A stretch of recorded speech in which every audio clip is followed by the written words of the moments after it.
Good afternoon and welcome to the Joint Senate Committee on Labor and Technology and of Education. Today is Monday, February 13th, 3 o'clock p.m.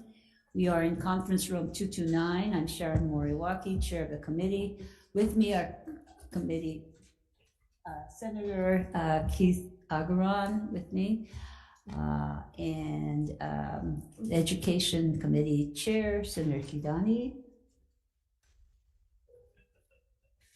Thank you. And members, Senator Favela. Okay. Before proceeding with the joint committee hearing, I'd like to make a few housekeeping announcements. The hearing is being streamed live on YouTube. You can find links to viewing options for all Senate meetings on live and on-demand video page at the legislature's website. In the unlikely event that we encounter major technical difficulties and must end it abruptly, the committee will reconvene on Wednesday, February 15th at 3 o'clock p.m. in this conference room 229 and via video conference. If there are temporary technical glitches during your turn to testify via Zoom, we may move to the next person due to time constraints. We appreciate your understanding. Know that the committee has all your written testimony. I'll be reading a list of, we will have closed captioning, and if it doesn't accurately spell your name, please, we apologize. If you're interested in viewing the written testimony, please go to the legislature's website. The time slot for this hearing is 90 minutes, so we'd like to accommodate everyone. We ask that you limit your testimony to 1 minute. So moving on to the first bill relating to SB 718 relating to public employees. It clarifies teachers and other personnel of the state public charter schools are members of the state collective bargaining unit as their Department of Education counterparts. In person, we have Director Brenna Hashimoto of HRD.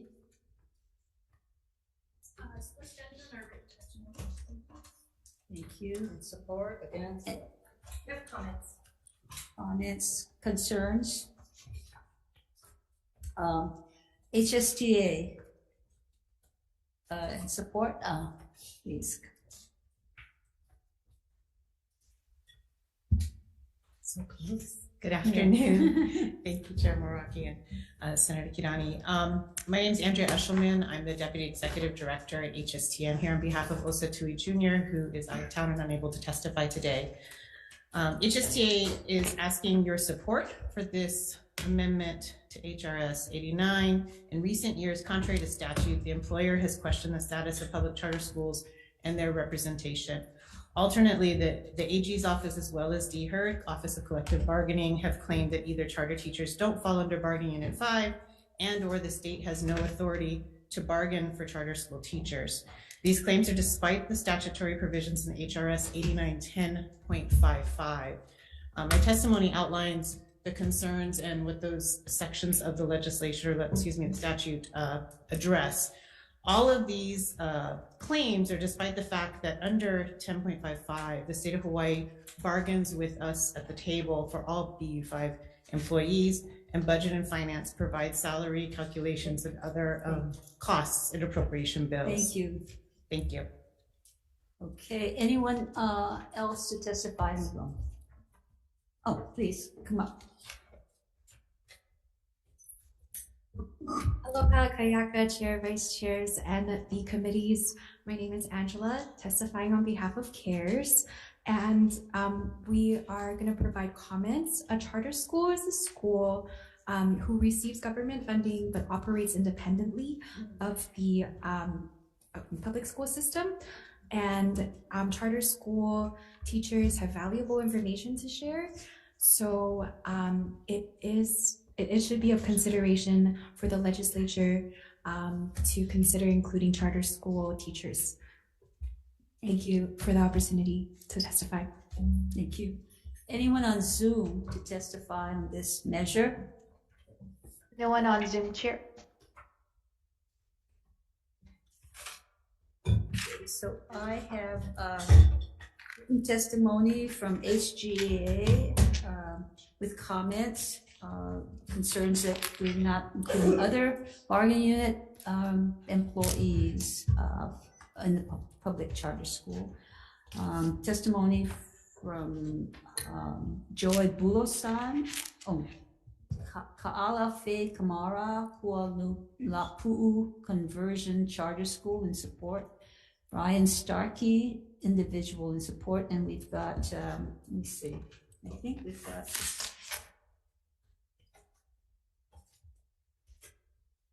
one.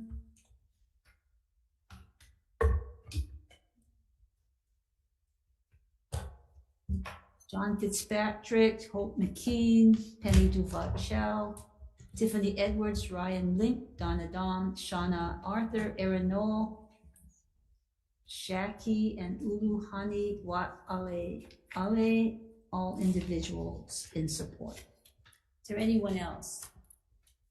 Could I ask the HRD director, Hashimoto? So you've heard from HSTA that they don't believe they're being treated as having bargaining unit 5 representation of the public charter schools, and that both the AG and HRD have not addressed them as bargaining unit 5 members. Can you respond to that? I don't know that that's the case.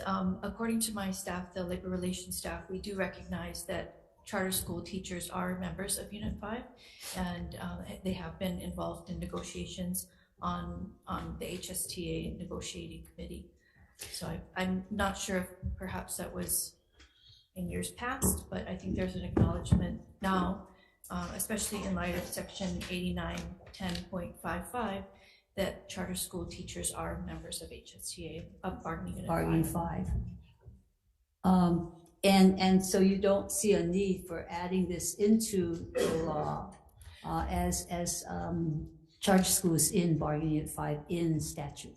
I do not, because it's covered under chapter 8910.55, and we don't make that distinction for any of the other bargaining units. The charter schools have members in Unit 3 and Unit 13, Unit 2, Unit 4, and we don't specify that they're included in any of those bargaining units. So we just feel like it's unnecessary, that it's already addressed in statute appropriately in 8910.55. Thank you. Stay there for a minute. Andrea, would you come up and identify what the problem seems to be, or has it been in the past? So I think if you look at our testimony, the very last paragraph that I added from last week. So the AG last week testified in the House that public charter schools do not, the problem was that public charter schools do not have a vote in the creation of the master contracts, and they weren't, quote, sitting at the bargaining table. So part of the issue is that we're now being told in recent weeks, well, yes, you're part of bargaining unit 5, of course, yes, we've given appropriations, but now the issue is that, well, we can't represent those employers in the master contract. 10.55 specifically established that for bargaining the master contract, those 6 votes across the table, the governor, the superintendent, the board of ed, is who we bargain with. DHERD is there representing the governor. Anytime we bring up issues that could affect charter schools or that are pertinent to charter schools, we're told, no, we don't represent those employers. By whom? By DHERD and the AG. We're expressly told they will not agree to stuff having to do with charter schools. The AG's office is not present. And then I'll just note, last week, the AG did mention that there was a recent arbitration that reinforced that they are our unit.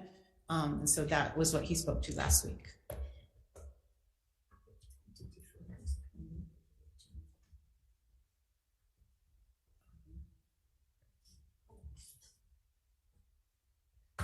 Recess.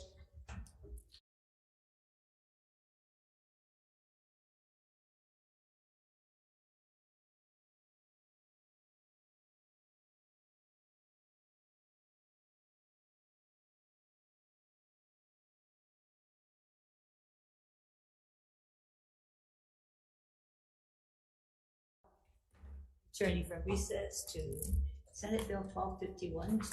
Thank you. Senate Bill 1251 relating to substitute teachers.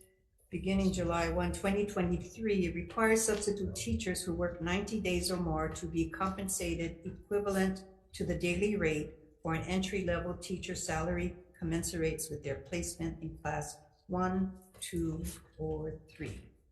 To testify, Superintendent, Department of Education, please.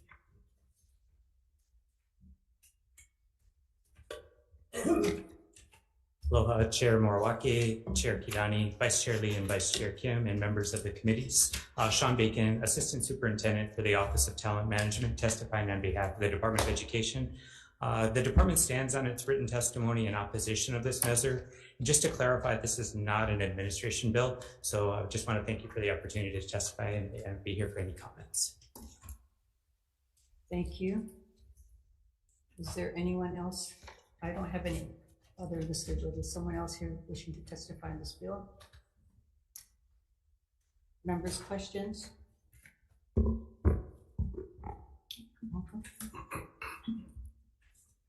Why don't you share with us what the opposition is so the public knows? I have the testimony here, but they certainly don't know. So. Sure, not a problem. So just to go back, there was a lawsuit with the department years ago about substitute teacher pay. And actually in part of 302A 624, it does talk, section E of it, that the wage adjustments shall be comparable to the across the board wage adjustments for each teachers that are negotiated. So when this became effective in the law in 2008, the department has been looking at class 1, 2, and 3 for the teacher levels. And every time the HSTA bargaining unit 5 members have gotten a across the board increase, the substitute teachers have got the comparable amount since that time. Okay, and if a substitute teacher is filling in for a teacher that's been absent for more than 90 days, you folks are in fact compensating them at? So the substitute teacher that has been working longer than the 90 days, they're still receiving the same class 1, class 2, or class 3 sub, depending on their qualifications. If a teacher is going to be out for quite some time, that there is the ability for the school to actually hire them on a vicing basis until that teacher does return, if it's going to be longer than that 90 days. So there are options available if the substitute teacher is interested in that other option too. That also comes with the fringe benefits also. And how often is that done? How often does a substitute teacher teach for longer than 90 days and then opt for that? Well, it really depends on each teacher's situation. If they're going to be out on some type of leave for approximately the whole year, if they're a sabbatical leave, a maternity, it would depend on each teacher's situation to determine whether or not they may be eligible for that. Right, but the question is how often, how many times does this happen? I mean, folks are data driven, so you've told us you're data driven. So what's the data on? I don't have that data in front of me on how often that does occur. It's something that I could go back to our staff and see if we could get that for you, Senator. Thank you. Thank you. Members, further questions? Senator Favela. Yeah, just to continue on. Most of the substitute teachers are retired, so they don't want to do a long-term contract over 90 days, right?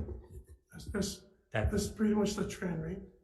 There are, yes, some of our substitute teachers are retirees, and if they were to go back and do a contract, they would have to then forfeit their retirement benefits. And so that's what Senator Kim wanted, so you could give them at least that. I don't know, majority of you guys, substitute teachers are retired and are looking into taking a teacher that's there or taking sabbatical for more than 90 days, and you guys won't be able to fill it with a substitute because most of them are retired teachers.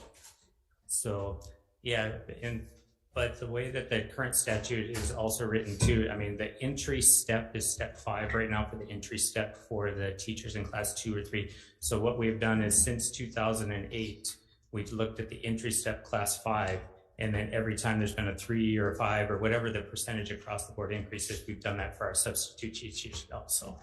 Okay, thank you, Chair. So you feel that this measure is not necessary because folks are doing this? Correct. Thank you. Thank you. Further questions?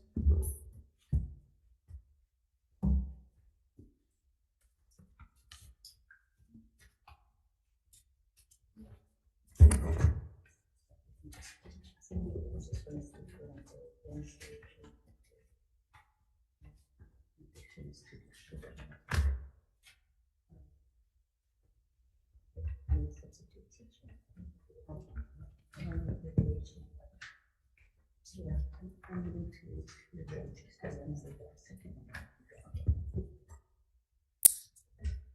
we can go right into decision making then. On the first measure, SB 718, we're going to defer it until Wednesday, February 15th at 3 p.m. in this room, 229. We will check in with the AG before then, and we will make our decision at that time for Senate Bill. And for Senate Bill 1251, recommendation of the chair is to defer. To a Questions? to a particular date and time. Oh, I'm sorry, you're talking to the next one? Defer, yeah, I'm sorry. Indefinitely. defer indefinitely. Yeah. 1251. 1251. Questions? That's it. Okay. Adjourned. Okay. Thank you.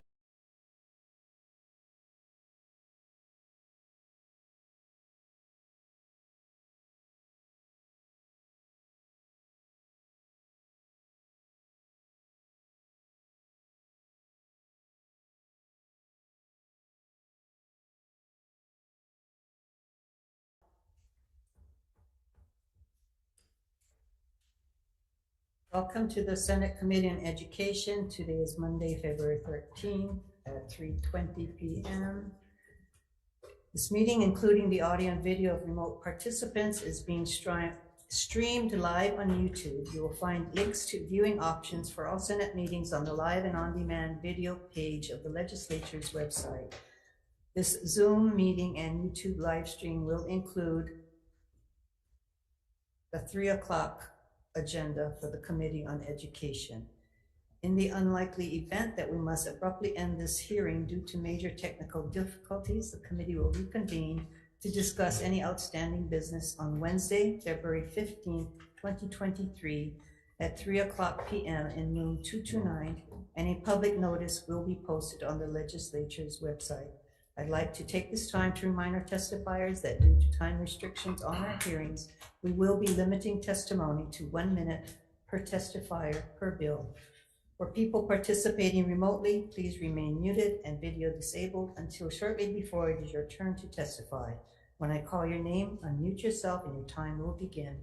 After your minute is completed, staff will mute you so that we can move this hearing along in an orderly and efficient manner. That took 5 minutes of our time. Sorry. We need a tape recording. Yeah, why don't you make one? I know, this is a We recording. use pens, lights. Yeah, very nice.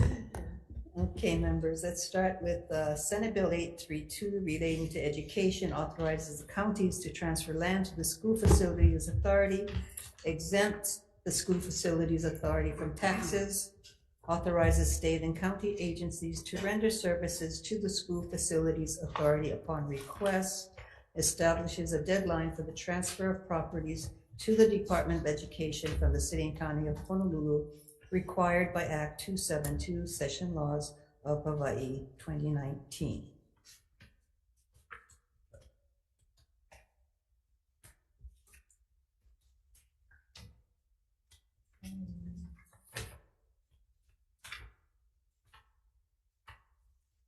Do I have a list of testifiers?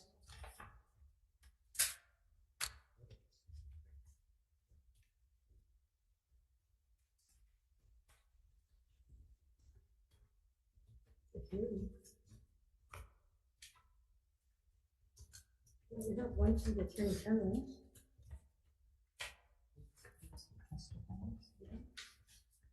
Yeah, that's it. We have one from the School Facilities Authority.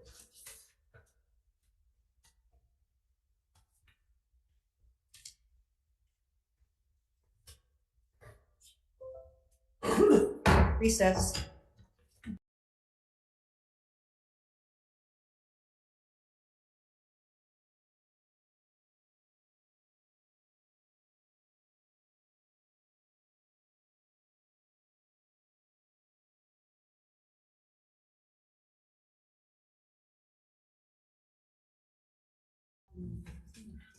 Reconvening the Committee on Education, 3 o'clock agenda.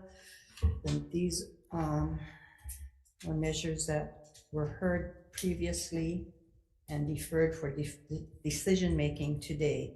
First one is Senate Bill 832, which authorizes the counties to transfer land to the School Facilities Authority.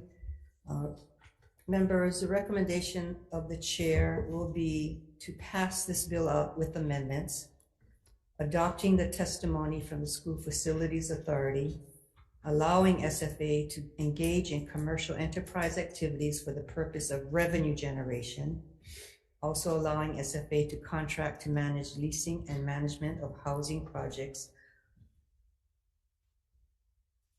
For context, this was the Attorney General's testimony from Senate Bill 1596.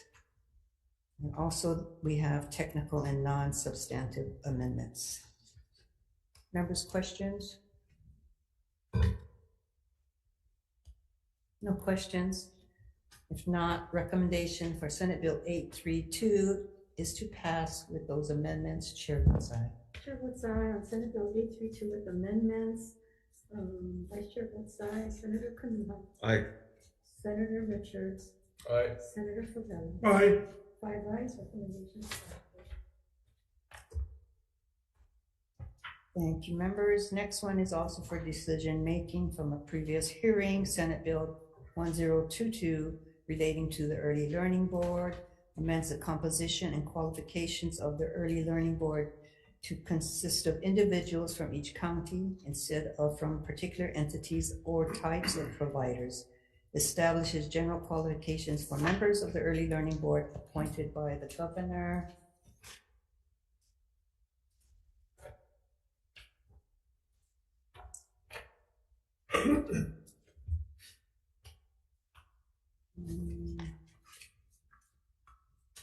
Okay.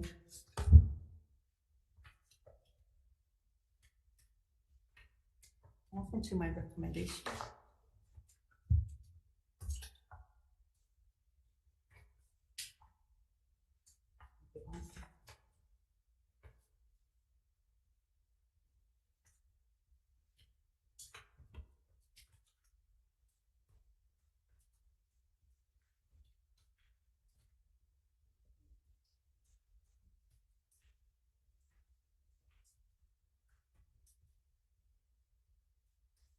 Okay, recommendation of the chair is to pass this measure as is. And just for clarification, members, we had asked the Early Learning Board to provide us with any information, and they did have a meeting. Remember, they asked us. They did have a meeting, but couldn't make a decision. So we'll pass as is. Chair votes aye. Chair votes aye on Senate Bill 1022, unamended. Any member present voting with reservations? Any member voting no? Hearing none, 5 members present. Recommendations adopted. Thank you, members.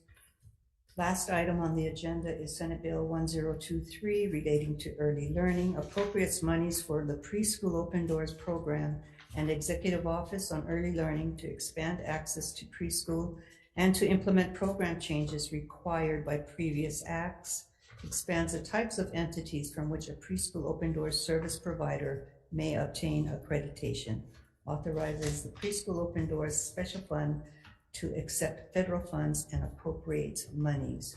Members' questions? Recommendation of the chair is to pass unamended. Chair votes aye. Chair votes aye on Senate Bill 1023, unamended. Any members voting in opposition? Any members voting with reservations? Seeing and hearing none, recommendations adopted. Thank you. Recess.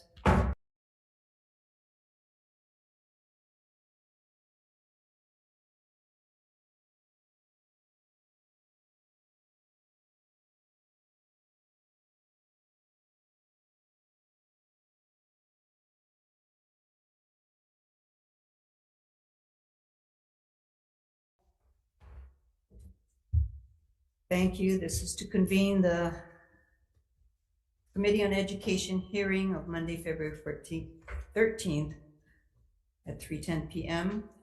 First on the agenda, members, is Senate Bill 692 relating to the Department of Education appropriates funds to the department to support wide-ranging activities for student success. To testify, Superintendent Hayashi, please. Aloha, Chair Kidani, Vice Chair Kim, and members of the committee. Keith Hayashi, Superintendent, testifying on behalf of the Department of Education. The department stands on its support of this measure. The department is requesting that appropriations in this bill be blanked out if this measure is moved to the next committee, as the department is still working with the Governor's Office and the Department of Budget and Finance as to the appropriate funding amounts. Thank you for the opportunity to testify. Thank you. Members, questions? Thank you, Superintendent.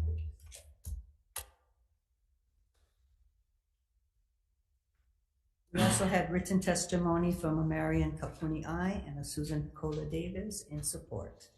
Anyone else here wishing to testify on this measure? Please come forward.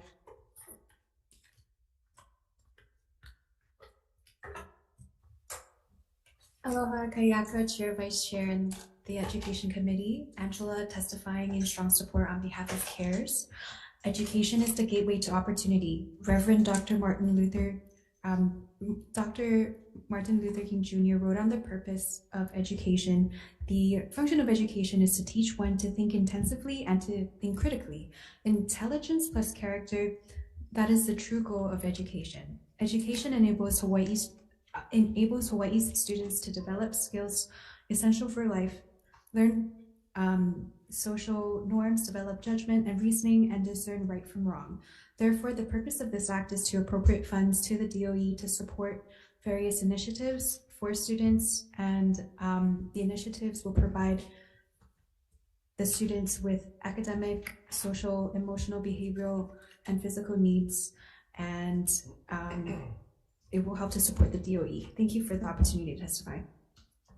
Thank you. So Angela, are you in support? In support. You. That's all the testifiers we have. Members, questions?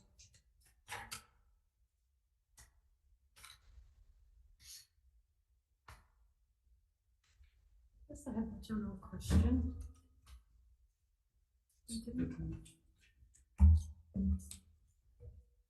I mean, this is a statement as far as appropriate funds, Department of Education to support wide-ranging initiative for student success, and I see this. So none of these have been appropriated. I mean, none of these programs. Thank you for the question, Senator. These are high leverage initiatives that we're looking to move forward with the department. Workforce readiness is definitely a large part of the department's initiative to ensure that our students are prepared upon graduation, ready for workforce or ready for higher education into the workforce. Also K-12 alignment to ensure that elementary, middle, high school are in alignment as we prepare our students for workforce readiness. Middle level education is also another initiative. Nationally, I believe middle schools have, there have been challenges in middle level. And in Hawaii, we also want to ensure that our middle level educators are continuing to provide the kinds of rigorous instruction and really understanding the needs of middle level education students. So these are some of the initiatives that we believe are high leverage, including secondary mathematics as another area, vulnerable populations and so forth. So none of these programs have been acclaimed? Well, if you look at, for example, vulnerable populations, the department has identified areas such as EL, our English language learners, Native Hawaiian populations, special needs students, as areas that we have focused on. We do need additional supports, especially as we move forward out of the pandemic. These particular populations have demonstrated need in support in each of the respective areas. Okay, I'm just concerned that we seem to embark on all of these different programs and current programs I'm not sure how these things are occurring, or just that we get these programs and then we get consultants to do some of these programs, and then it costs more and more funding. So I'm just leery based on what happened with the assessments about consultants and all these additional programs. I mean, it sounds good and it looks good, but in actuality, and then current programs, I mean, I don't know, I'm just wondering, how do we get by without any of these programs now? Or if we're doing these programs now, how are these, all these kids who have been neglected all this time? Thank you for the question, Senator Kim. The department has, for example, as I share about vulnerable populations, we have been addressing the best that we can vulnerable populations and their needs. The additional funding would allow us to continue that and expand on the kinds of services that we need for students. Middle level education, for example, definitely is an area of need. The department, though, perhaps in past years, may not have had a substantial focus on middle level education, but we're definitely looking at the data. We've identified that as a need for our students, especially in the middle level grades. Those are very challenging years for them, for our students. They are not only academically, but socio-emotionally. It's a very trying time for them, and we want to ensure that we have the supports in place necessary to ensure that they're able to succeed. Okay, because we're talking about a lot of money here, right? Yes. We're talking about $288 million. Is that, I think that's right?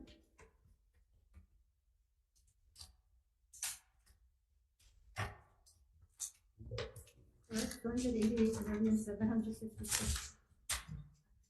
I didn't add them up, Senator. I think. No, Yeah, there's right here in the beginning. I think also though is not part of the amendment we're going to make is to blend the appropriation.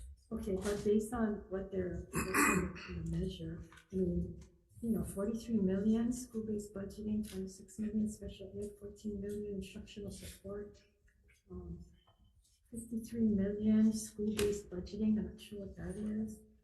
I mean, just the fact that we're talking about K-12 alignment to continue to deliver a cohesive kindergarten to grade 12 educational program. I don't know, we haven't done it, or to continue to do it. The department will revisit and refine alignment for K-12 curriculum, instruction, and assessment. Alignment curriculum will further facilitate coordinated teaching and learning throughout students' educational journey. I mean, we're not doing that now, and we need all this money to do that. And then when you talk about assessment, again, that word assessment bothers me, because are we going to be paying more for this Hopkins assessments? John Hopkins assessments that we never intended to do, but you folks are doing? Thank you for the question, Senator. I believe the Johns Hopkins assessment was primarily for the kindergarten assessment. But when you give me a word like this, assessment here, it's troublesome. And it's so broad, and this is a lot of money. Yes. And it leads me to think that we've not been aligning and delivering a cohesive kindergarten to grade 12 educational program. The department has been working on alignment, Senator Kim. We definitely have. I think what we need to do, though, is as we look at aligning the levels, that's something that I think we can do more with elementary, middle, and high school. Those transition points are really critical for our students as they transition from elementary to middle to high, and then out to post-secondary or career. Okay, I just think you guys have got to be a little bit more accountable for these numbers and these programs. So, thank you. Thank you. Superintendent, for the kindergarten assessment, is that something new to the department that we're going to be doing? Yes, well, we are going to training, I believe, right now for teachers. So is that an assessment that has been used in other states? The Johns Hopkins assessment, I believe it has centers. And we are also trying to put that into the Hawaiian language so that parents can choose to do it in Hawaiian for their children in the Hawaiian. Yes, I believe we are looking to work together with our Kaipuni schools to create an assessment that is unique to the needs of our Kaipuni schools, and working together with Office of Hawaiian Education as well as with Hawaiian Kaipuni educators to ensure that our Hawaiian kindergarten readiness assessment for Kaipuni schools and our Kaipuni students are both culturally relevant and addresses the needs of our Kaipuni students. So the Hawaiian version is not necessarily the Johns Hopkins version? No, it is not. It is not. Yes. So can you tell us how many states did the Johns Hopkins assessment or one similar, ended up not doing it because it was just too difficult and they had a hard time and they ended up not being successful with it? Do you know how many? I'm sorry, Senator Hakim, I don't have that information with you, but I definitely can get that to you. You've heard that though, haven't you? No, I've heard that that Johns Hopkins assessment has been used in other states. I haven't heard of difficulty though, but I can definitely check into that. Can you? Because I understand that they've had problems in these states and have then abandoned it and went and did their own more simple type of assessment, which is what we're looking or should be doing instead of this. And that the states that was mentioned earlier, I think it was like 4 states, like in Midwestern states, that really have no connection to what we're doing here in Hawaii. So I'm very troubled by this, and we're going to spend $1 million, and I understand that it's also a subscription that we got to pay continuously over a period of years, which never been told to me before. I'll get the information to you, Senator, on that. Okay, but see, it's troubling that you don't have that information, and we're going to invest $1 million where that money can go to help some of these students that you're telling me that have been left behind, or what's the word that you're using here? Vulnerable students. I mean, $1 million can go a long way to help vulnerable students, and we're using it to do an assessment and training these teachers, and that they have track record that it's not worked in many states. But before we make that kind of investment, I really think the DOE, and we've raised this concern over the summer, and you folks continue to ply on, you know? So I have trouble in voting in favor of some of these monies you're asking until you clean up your folks' act on some of this stuff. Okay, Senator Kim, I'm sorry, I'm not able to get you but right now I'm not able to answer the kindergarten readiness assessment question, but I definitely will look into it and get that information to you. Thank you. Thank you. Okay.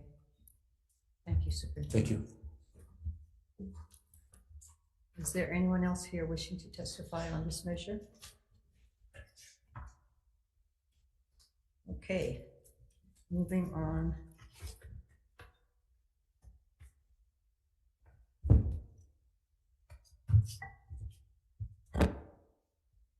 Senate Bill 260 relating to career and technical education requires the Department of Education to employ individuals as vocational, technical, or career pathway teachers, authorizes the DOE teachers to instruct vocation, technical, or career pathway classes without possessing an applicable bachelor's degree.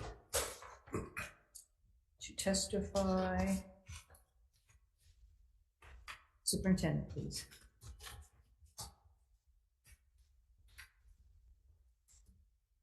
Aloha, Chair Kidani, Vice Chair Kim, and members of the committee. Sean Bacon, Assistant Superintendent from the Office of Talent Management, testifying on behalf of the Department of Education. The department stands on its written testimony and offers comments on this measure. Thank you for the opportunity to testify. Thank you. Felicia Villalobos, Interim Executive Director, Hawaii Teacher Standards Board. Good afternoon, Chair Kadani, Vice Chair Mikado Kim, and committee members. My name is Felicia Villalobos. I'm the Executive Director for the Hawaii Teacher Standards Board. And on behalf of the board, we stand on our written testimony with comments and here to answer any questions you may have. Thank you. Thank you. We also have written testimony and support from 3 individuals. Members, questions? No questions? Thank you. Moving on.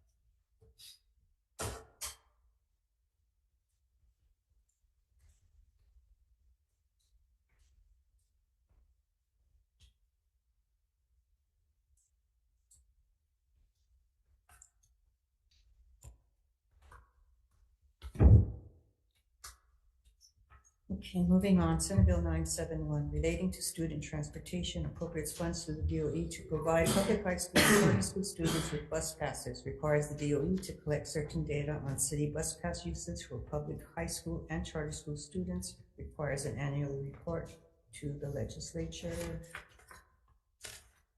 To testify, superintendent, please.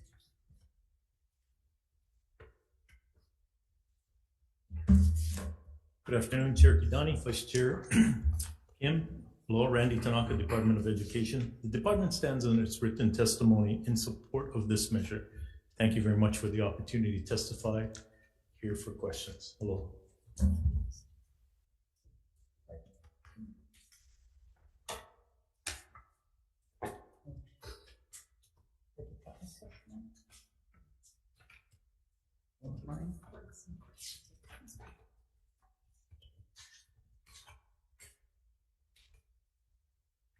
Yvonne Lau, Interim Executive Director, Hawaii State Public Charter School Commission. Aloha, Chair Kidani, Vice Chair Mercado Kim, and members of the committee. I'm PJ Ford, Interim Director for Yvonne Lau, and we stand in support of this on our written testimony and look forward to working with the DOE. And thank you for including the public charter schools. Thank you, PJ. Members, let's see, that's all the testimony we have. We have written testimony from about 8 people in support. Members, questions? Yeah, Julie. Randy? Yes, Senator.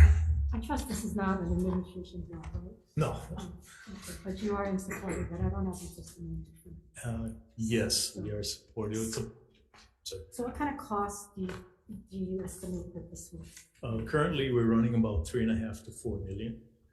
We're eclipsing 10,000 passes, and this is a statewide effort. Most of it is on Honolulu because the distribution of busing throughout Honolulu is much more robust than the neighbor islands, but we do have programs on each of the islands. But you're doing this now, right? Yes, to gather, part of it was to gather data on what kind of ridership, and this is partly to address our driver shortage in some of the areas. We wanted to shift the high schoolers to this program, evaluate what kind of shift we got so we can move those drivers to the lower grades. Right. So does this bill, I mean, if you're, because I thought we were already giving passes, bus passes. This year we started, yes. Yes, so do we need this bill if you're already doing it? What we need is the funding. Okay, so you started doing it without the funding. Last year, because of the less routes, we had money, and that's the money we use to fund this program.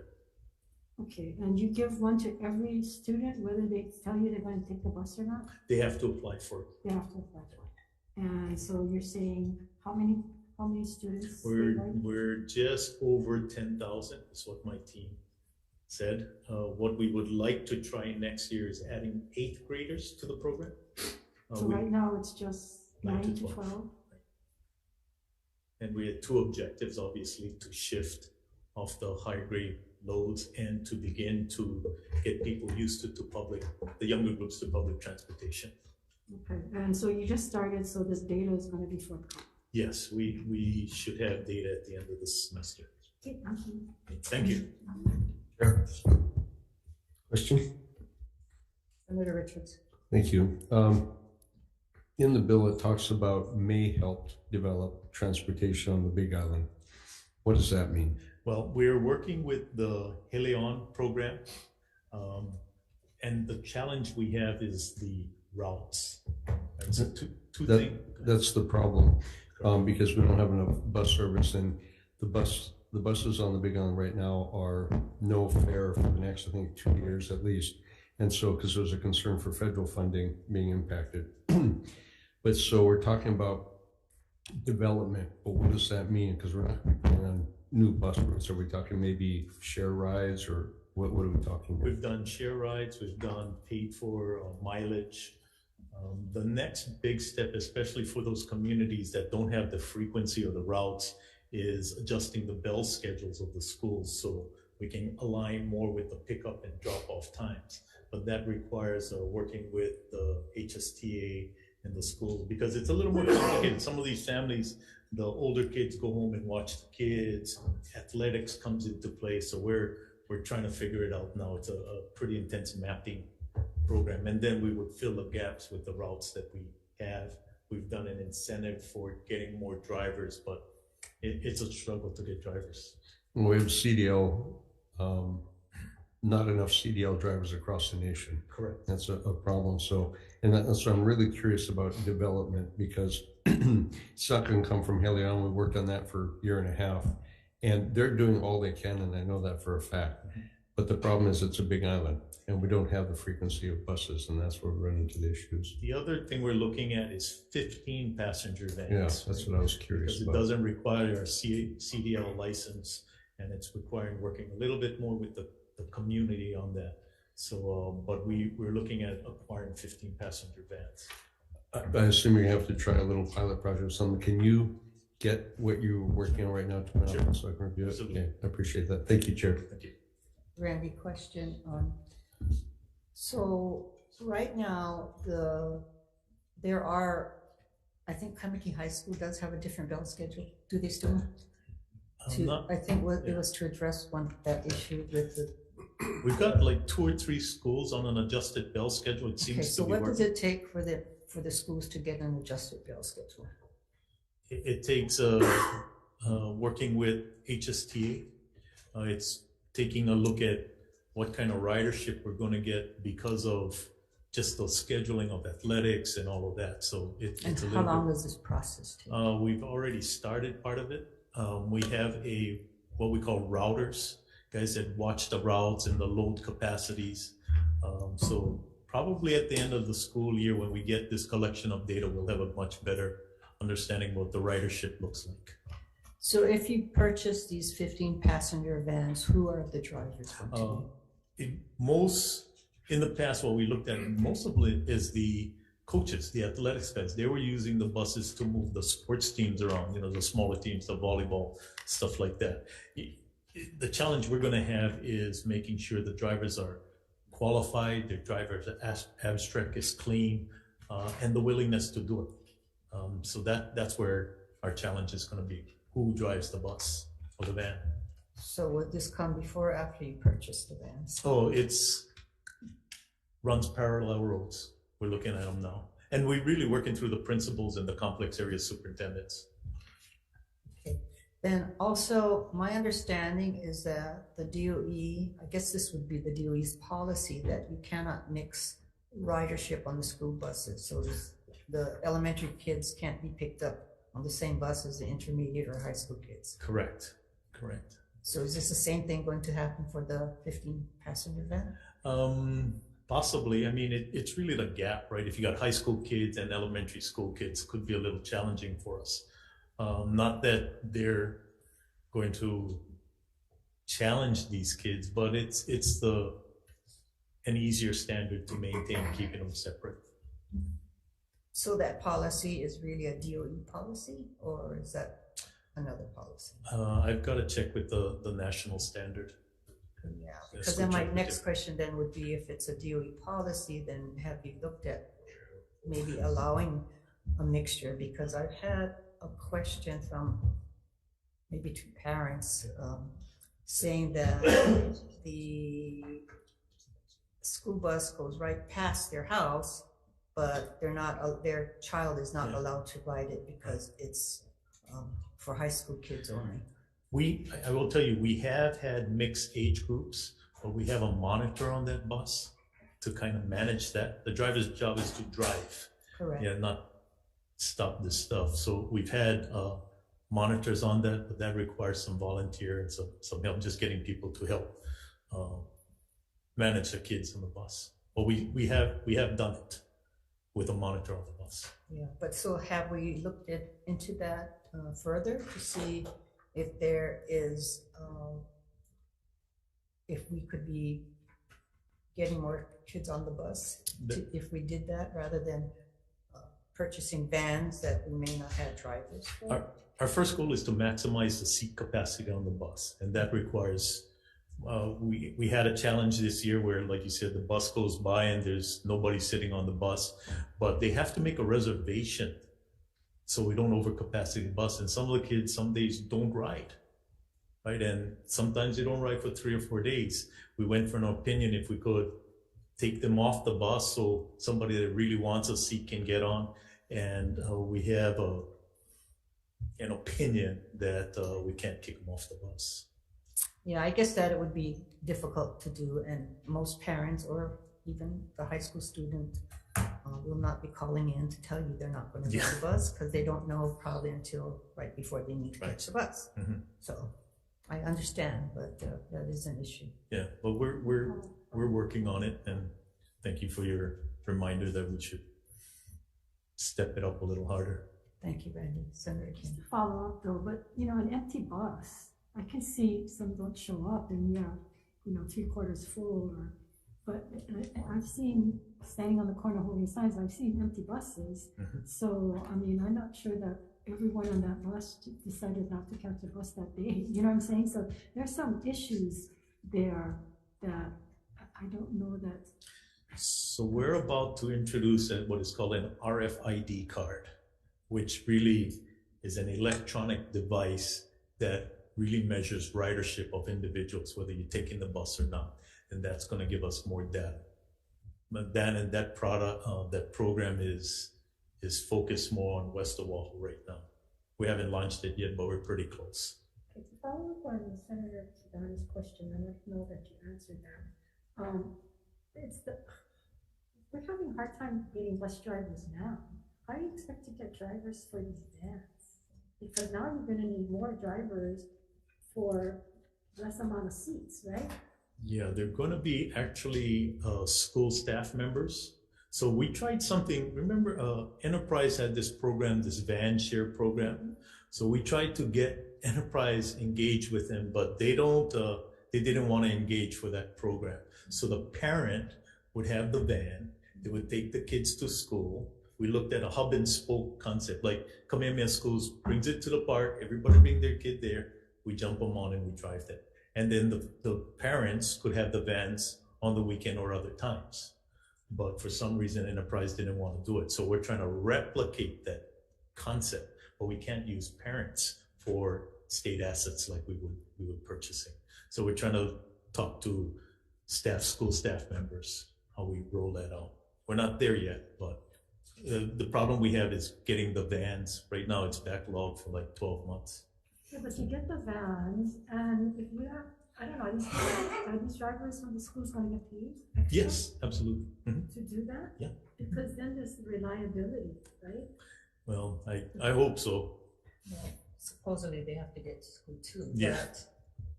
But, We've they got a get better paid and they get use of the van. Correct. Personal use? No, you can't. Not with a state asset. It has to be part. That's why we like the Enterprise program, because they could use the vans, but the Enterprise didn't want to engage. Okay, well, I just hope this is not a program where we're going to invest in these vans and then find out that it's not working and we're going to have these vans. You know what I'm saying? Mm-hmm. We tend to do that all the time. So. Yeah, this one's a slow rollout, right? It's not for everybody. Some of the schools have requested, and the ones that we will is on most need is the rural communities that are far apart. Honolulu, we don't see a heavy use for that because we have the bus service that is pretty robust. But the rural communities is a tough one. Ka'u, Na'alehu, those are far away. As of September 2022, how many vacancies of bus positions? How many have enough vacancies? Over 100 positions. Over 100. Yeah, and we continue to lose them. The problem is we lose them mid-school year, and that's when we're adjusting routes. So you're not purposely leaving these positions vacant? Because according to the Democratic Party caucus testimony, it says here, yet 150 of the 700 bus driver positions were left vacant as September 22nd, despite efforts to increase pay and provide recruitment incentives. They're left vacant, so. No, we don't. We want to hire these guys. I mean, because what we end up doing is we lose a driver, we got to shift the routes, and that route goes blank. We need these drivers. We want these drivers, but it's a challenge. It is a nationwide shortage, I'm aware of that. And, you know, I think being out in the middle of the Pacific Ocean exacerbates that, because on the mainland, they can always drive across county line and you know, service each other. We're a state-run school system, makes it more difficult.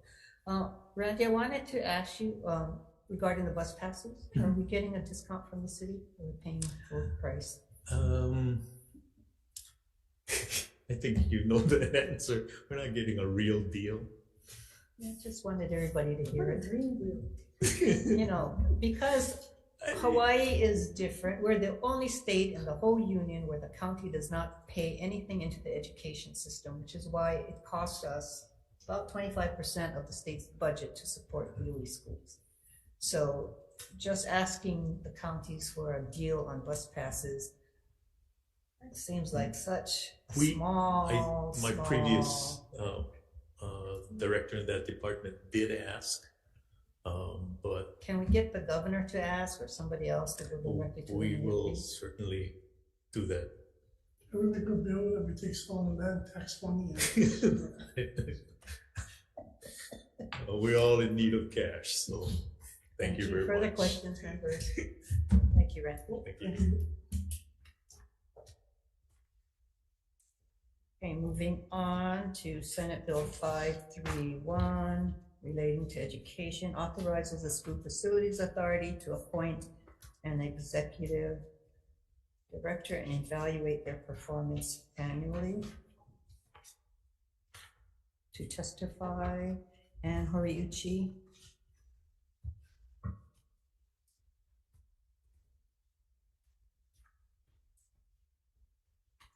Good afternoon, Chair Kirani, Vice Chair Kim, and members of the committee, Deputy Attorney General Ann Horiuchi. As set forth in our testimony, the reference to the authority having the duty to appoint the executive director of the SFA might be confusing because it's a reference to an entity. So to address that, we're suggesting that in the amendment to section 302A-1702B, the word board be inserted so that it's clear that the SFA board is the one to appoint the executive director. Also, the amendment to 302A-1702B regarding the annual evaluation, we don't think that that amendment is necessary because the annual evaluation for the executive director, that responsibility is already the duty of the SFA board in 1704C2. So it's not needed in 1702B. Thank you, Ann. Members, questions? Thank you. Thank you.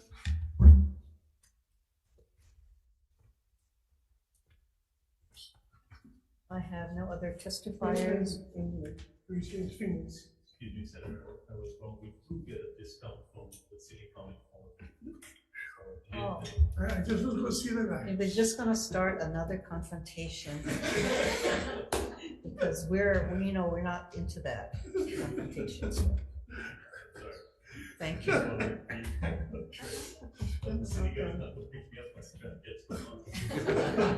you gonna ask for resignation? Oh, boy. Okay, question? Yeah, a question for DOE. I'm not sure if we can answer on this, the school facilities. That would be Entity, agency? School Facilities Agency here. I guess they don't care what we do with the building. But so nobody can speak about the school facilities? No, they're a separate entity. Okay. Are they even up and running? Are they, Yes. How many employees do they have? Two employees. They're working from home though. Keone Farias and Scott Fuji. Okay. I guess can we committee ask for an accounting of how much funds are, CIP funds are encumbered, because it's up to them to spend it, right? CIP's falls under 200 million is my recollection from last year. Yeah. What's been encumbered, and what are the projects, and are they going to be able to, some of the projects, and how long they've been there? Because my understanding is that projects there for years, and now we have a new set of CIP that's gonna lapse in 2024. Are we gonna be able to even get to it? You know, we've got an agency of 2. Oh yeah, we could get some answers to that.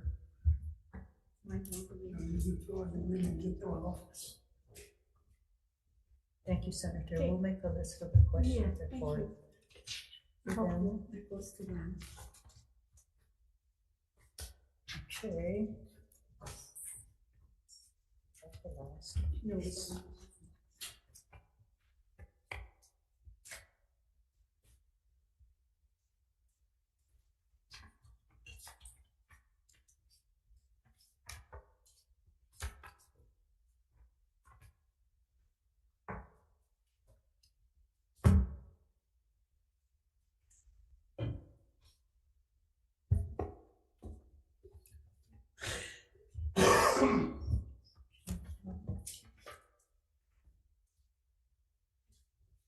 Thank you. Okay, last on our agenda, Senate Bill 1443 relating to asthma, authorizes the Department of Education. Oh, that's why I don't have that. Sorry. Okay. Yeah. Recess.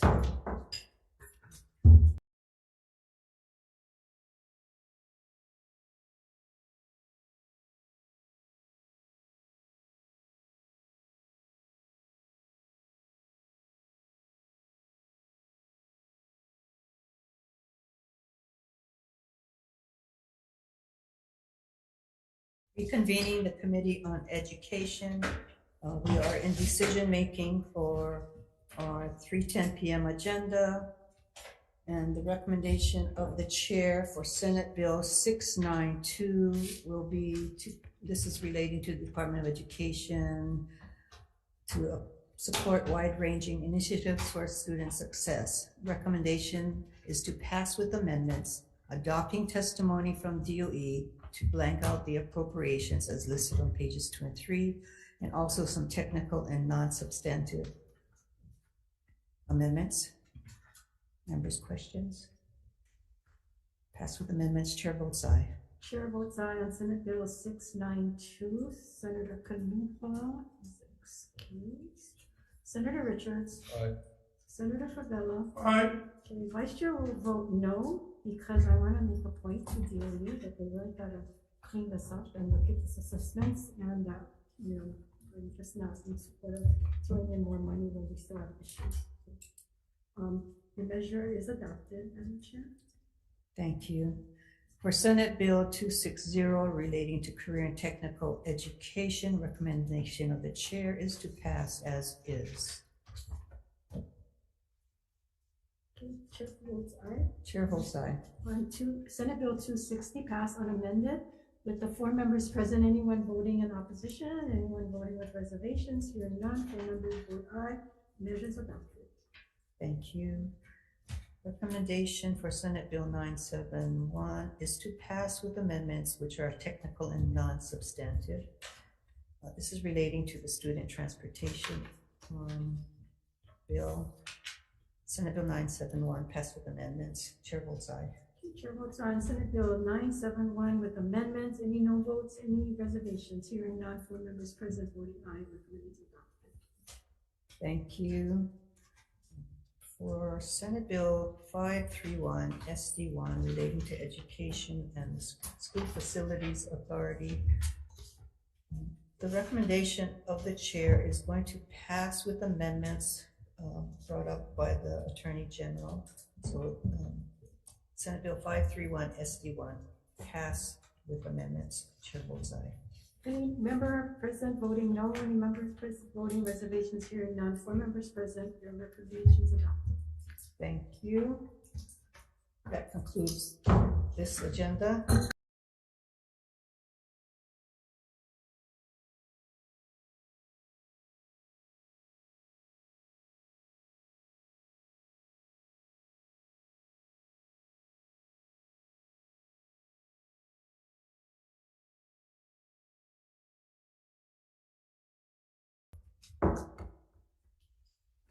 Good afternoon, convening the joint hearing of the Committee on Education and Committee on Health and Human Services for our 3:45 p.m. agenda, although it is now 4:15. To hear Senate Bill 1443 relating to asthma. This authorizes the Department of Education to stop bronchodilators for emergency use during respiratory distress and authorizes department employees to volunteer to administer bronchodilators. Can't see it. Thank you. To testify, Superintendent, please. Good afternoon, Chair Kidani, Chair Sam Buenaventura, Vice Chair Kim, and Vice Chair Kino. I'm Annie Kalama, Office of Student Support Services Assistant Superintendent, testifying on behalf of the Superintendent and Department of Education. So we stand on our written testimony offering comments and noting that we've suggested some amendments that are written in the testimony. So thank you for the opportunity to testify, and we're here if you have questions for us. Thank you. Next is Pedro Haro, Executive Director, American Lung Association in Hawaii. Aloha chairs, vice chairs, and committee members. I'm Pedro Haro, Executive Director of the American Lung Association in Hawaii. Thank you so much for hearing today's bill. As you know, I don't have to stress to anybody about the importance of asthma for the children of Hawaii. Unfortunately, Native Hawaiians and Filipino children have a higher propensity for asthma. As we are looking at VLOG in particular, Hawaii County has been facing a disproportionate amount of asthma cases as well. So we really thank you. We stand on our written testimony and are available for questions. Thank you. Next to testify is Evan Ui.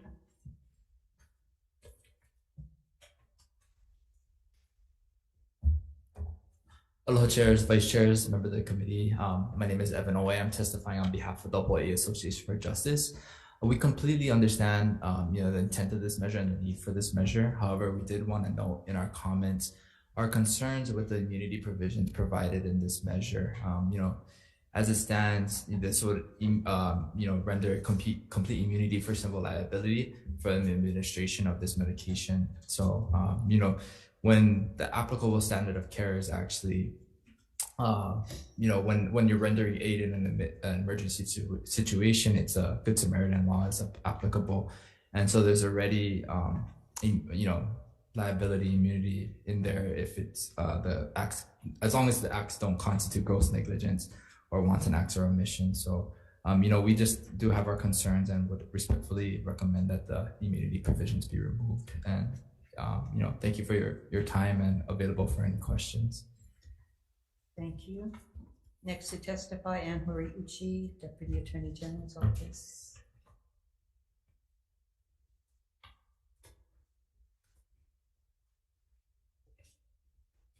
Good afternoon, Chairs Kidani and San Buenaventura, Vice Chairs and members, and Horiichi from the Department of the Attorney General.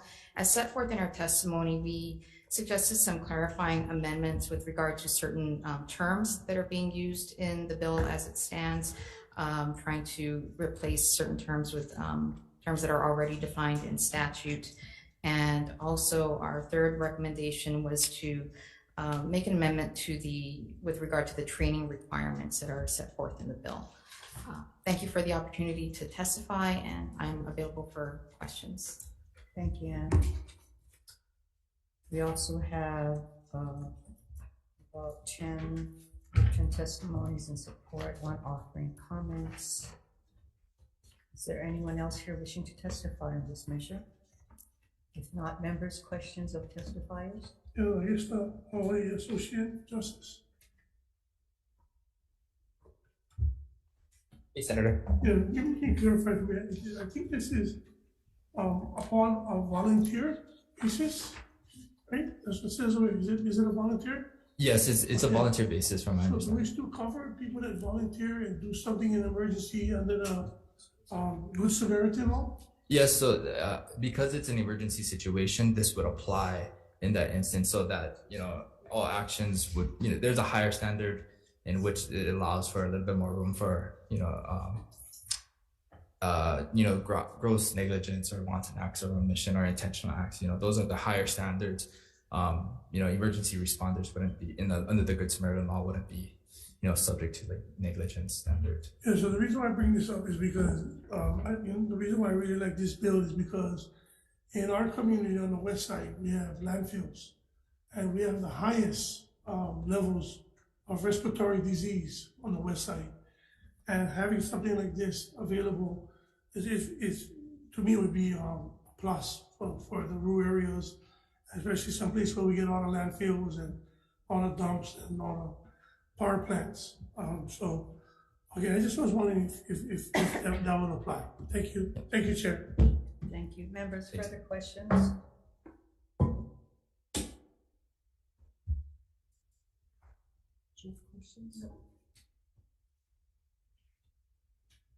Okay, I have some questions. Superintendent?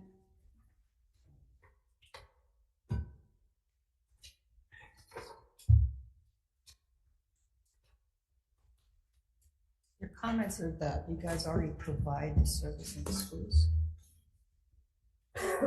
So this is provided through the health room or elsewhere? Good afternoon, chairs, committee members. My name is Jennifer. I'm with the school health section in the Department of Education. Thank you for asking about our current system to support students with asthma. So there is a process for the family to request that a medication be stored and assist with administration of the medication. The current law allows for the school health assistant under the supervision of the DOH public health nurse to be able to assist with the administration of that medication. Is there a life of the medicine that you receive, or is that good for a number of years or what? Thanks for asking that question. It's an annual process to renew a medication request at school. So at the end of every school year, the medications are supposed to be provided back to the family. And then that's supposed to help ensure that they are non-expired and that they're still aligned with the doctor's orders. So you guys check the life of the medication when you receive it, that it's still good? Correct. How often has the DOE had to use medication for children with asthma? I'm not sure the amount of times that they've had to administer it, but I can tell you that we have 462 students in our public school system who are enrolled that have an emergency action plan for asthma. That really seems like a low amount of students to me. I mean, I have children and grandchildren that also are asthmatic, so and I know of many others, so that in the total DOE 462 that have asked you guys to hold medication or to give their students, their children meds should they need it. And so remember that the Department of Health public health nurse is involved in reviewing the application for the request and approving it. And the Department of Health public health nursing branch was able to provide us that data that 462 students have an emergency action plan for asthma. And I think that we share your concern that not all students who have asthma have been diagnosed. Yeah, that's my problem, my issue. So then I guess it's only for the health nurse to give the medication, or anyone on campus can give this medication? Currently, the process for an emergency rescue medication is that the school health assistant is the person who is designated to assist. However, others may volunteer. So the statute says that under a life-threatening condition, certain individuals are able to assist. And so in those scenarios, so for example, when students go on field trips off campus, that's when there's a process to request the public health nurse or another healthcare professional to train individuals on the proper process to administer rescue medication. And then the individual is able to carry it with them when maybe the student goes off campus. And if the health nurse or health aide is unavailable, and something happens on the playground, then whose kuleana is it? It's everybody's responsibility to call 911 in case of an emergency and a life-threatening situation on campus. But you have the meds in hand. Right, so the process would be to go to the health room. And some of our schools do have Hawai'i keiki nurses, and so they would actually be more qualified even than a SHA to assist in a medical emergency. If in that situation, there's nobody who's been trained to administer the medication, they would need to rely on EMS. Thank you. I think I need the AG for the next question. Oh, go ahead. Sorry, go ahead. Sarah. So this medication, is it prescribed? Is it a prescription? Thank you for the question, Vice Chair. The medication would be prescribed under a standing order per this this bill. So currently, an individual is required to have the prescription by their physician, so it's customized to their health condition. This would allow for a broader group of individuals to prescribe a medication to be stored at school. Okay, because it says a school may maintain a stock of supply. How do we know if you get some supply that it can be used for different children at different situations? That was my concern as well, and my understanding is that American Lung has been working with a pharmacist to explore more related to that question. My very general understanding, I'm not a licensed healthcare professional, is that stock albuterol is generally considered safe, that there is very low risk of a negative consequence from administering that to someone who is not experiencing asthma. And in fact, it's a common medication for anyone with respiratory distress, even if it's not asthma. Okay, I just, I'm concerned again, one, of you storing this medication, two, that it might not be right for a particular student, and if it's administered and something goes wrong, then would the school be held liable? So I can see where a health plan is important, and the families provide this medication that is tailored to their child, so there's no mistakes and no chances of them getting something that is not going to be good for them. Thank you. Sure. Senator Fabello. Yeah, so the only reason why I like this bill, and not so much of the thing being stored, having somebody on campus in case the person, because my daughter carried hers up, even though she has bad asthma, but she had bad allergies, so it was recommended that she has it. The reason why I like this is that if somebody's a volunteer and a kid does go into that, we don't have time to get the nurse to come and do the asthma pump. My daughter will have them in a purse, the person will come and try to assist my daughter. I'm not saying it happened, I'm just using my daughter as an example, to give the medicine.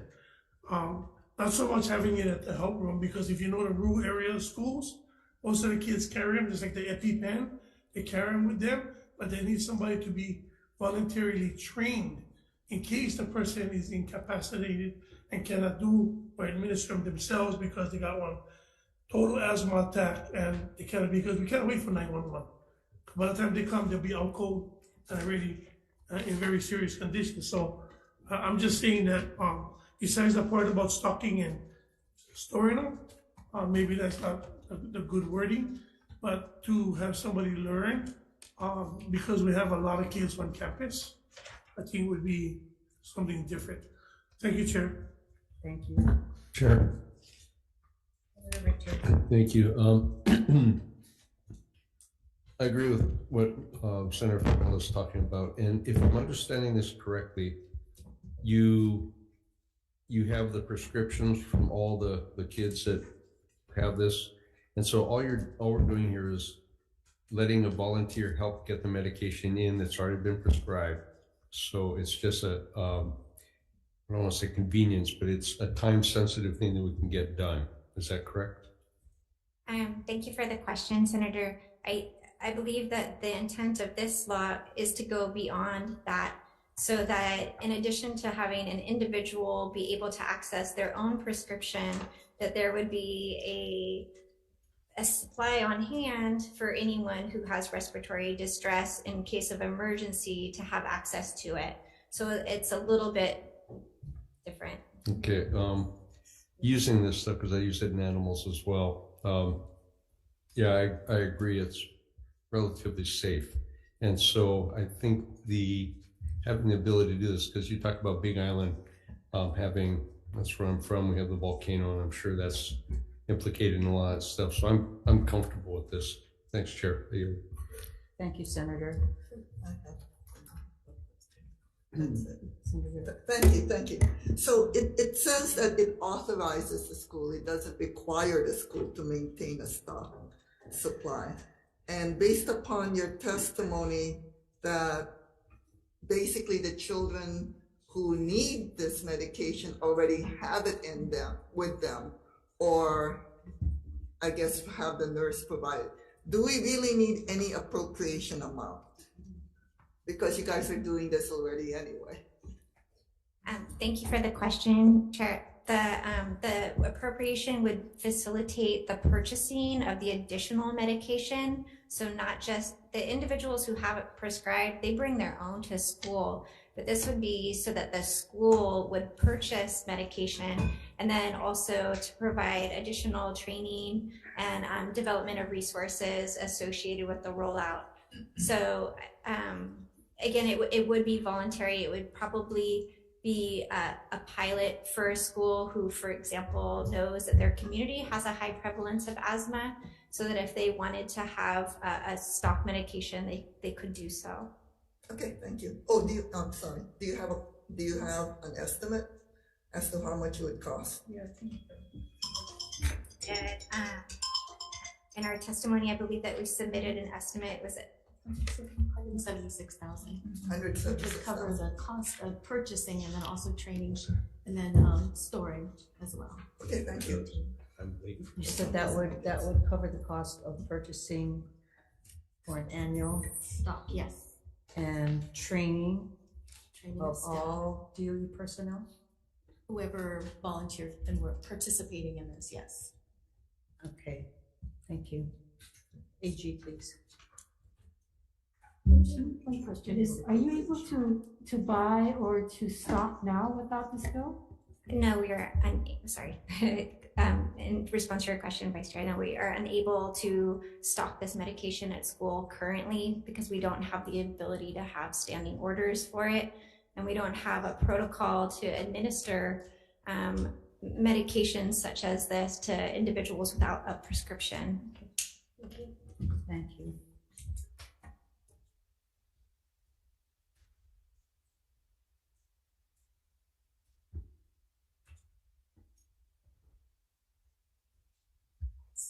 And as you read this bill, does it limit this only to students?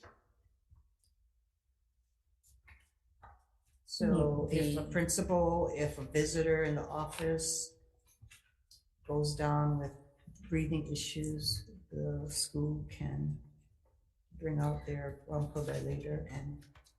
Well, it looks like, as I see on page 3, line 6, or excuse me, 7, it would be to volunteering to administer to any student or individual. So it does look like it could be applied to. So, yeah, people delivering food to the cafeteria. You have a school meeting, that's not your meeting, but you're going out to cafeteria to somebody. So I have an issue with this, just obviously, but you have any further comments? Members, other questions? Any questions from this side? Questions?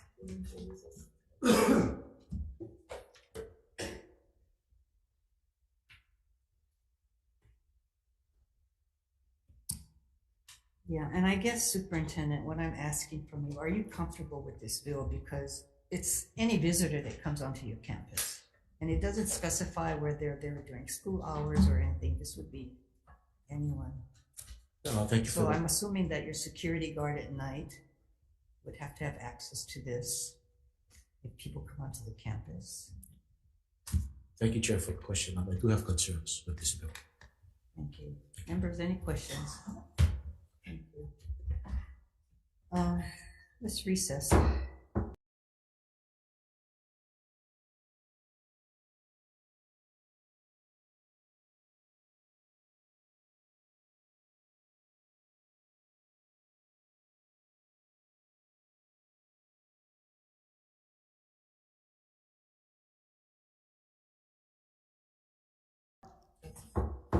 Reconvening the joint committees on education and health and human services relating to Senate Bill 1443. Recommendation of the chair is to defer indefinitely. Thank you, everyone.